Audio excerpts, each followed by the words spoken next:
This is obviously a very exciting project, female-led. Yes. Can you share with us what that's meant to you? Oh, so much. I've worked in wildlife filmmaking for nearly 30 years now, and it was all males. And I, grew up through that and thought one day when I have my own company, I want to change that. And actually, it was also because I was able to sell the idea to another female executive at National Geographic that we went, okay, there's a whole range of new material and stories in nature if we focus on female leaders that's not been seen before. But at the same time, we can also use that as an opportunity to showcase female talent. And that's what, for me, was like the real driver for wanting to do this series. And I'm so proud when I look around to see the women that we've helped nurture and bring up and train that have produced this extraordinary series that I genuinely feel is going to flip the mold, break the mold, and hopefully have a legacy where more companies will go, okay, women can do this. They can have babies and still carry on in the career. They can bring a fresh and different voice and perspective. And we're super proud because we've got the first black female director in wildlife ever that's made a film about her own wildlife, which feels timely. I mean, it really should have happened before, but we've got lots of firsts on this show that I'm super proud of. My understanding is that you're a barrier breaker with your role in this series. Can you speak to your journey within nature photography and documentaries? Yeah, absolutely. I love that word, barrier breaker. I will probably use it from now on. Yes. So I started off on the series as a field director. That's what I was hired to do, which is essentially just being in the field, because I am from Kenya, which was one of the filming locations for Queens. Usually that's when you're hired to do something, you pretty much do it for the whole series.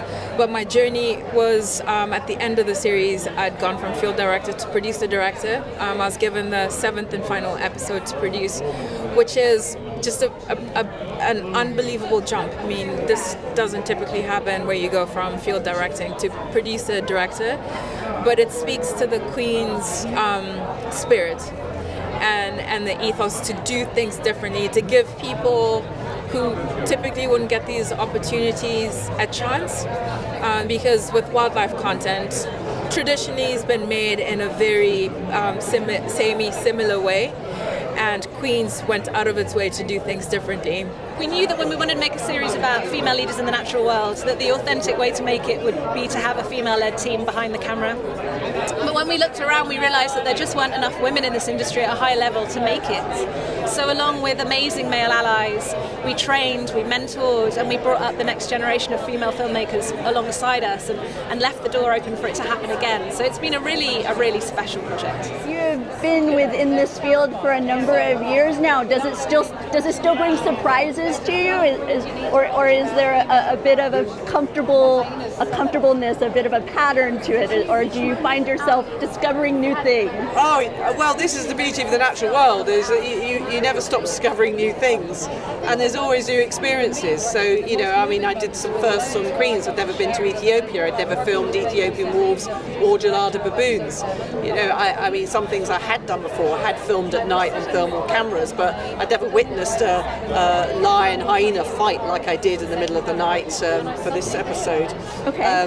There were loads of things that happened. I'd not worked in this way before, with the style of the series.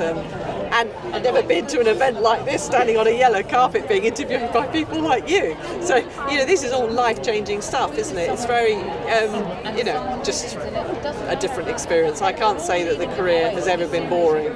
We have given birth to, without doubt, the best project I've ever worked on in terms of exciting, revelatory, new style of filmmaking. We've not even... It's beyond. It's really exciting. I feel like we've really been on a massive journey together, and a lot of the people that I've worked with are here tonight, which is really cool. We've come together to celebrate this incredible series.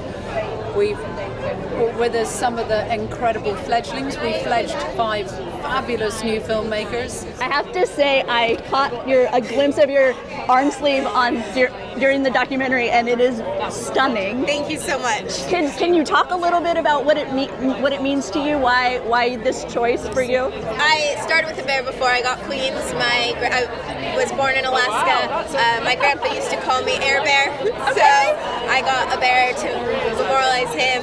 And then it grew from there. Salmon are a really big part of my family. The wolf is from outside my grandma's cabin in Alaska. Oh, wow. So it's a love affair with nature. How was it to bring this documentary to life in that still form? It was incredible. My story was on spotted hyenas, which is one of the species that's covered in the documentary series. And I was really aiming to bring hyenas to people in a totally new way, because they tend to be sort of these really maligned creatures that people don't really like very much. And I wanted to show this softer, more loving side of them. They're actually really intelligent. They're actually excellent hunters. They're excellent mothers. And that's something that I really wanted to bring out in the magazine story. The series is called Queens. What do you think when you think of an admirable queen? What are the qualities that kind of come to mind for you? I think that's so interesting, and it's no accident that Angela Bassett narrates this, because I think she embodies many of the things that when we think of queen, we think of someone with grace and experience, someone who is authentic and can speak for different people from different backgrounds. But I think what we really learned on this series is that female leadership takes many different forms. You can be a leader in your own way, and that there are many different ways to be successful in that role. And I think that's really inspiring for us to look to the natural world and say, actually, leadership doesn't have to fit one mold. We can look for different leaders too, different types of leaders. Growing up, for me, Tina Turner was. So that's everything that she embodied definitely gave off queen to me. A good queen is not somebody that just sits on a throne with a crown and like a staff asking for orders. A queen is somebody that actually takes care of what they're queening over. They're trying to take care of their kingdom, make sure no wars are going on, make sure nobody gets hurt. And I really love how to get to see that in the film just with animals. Oh, fantastic.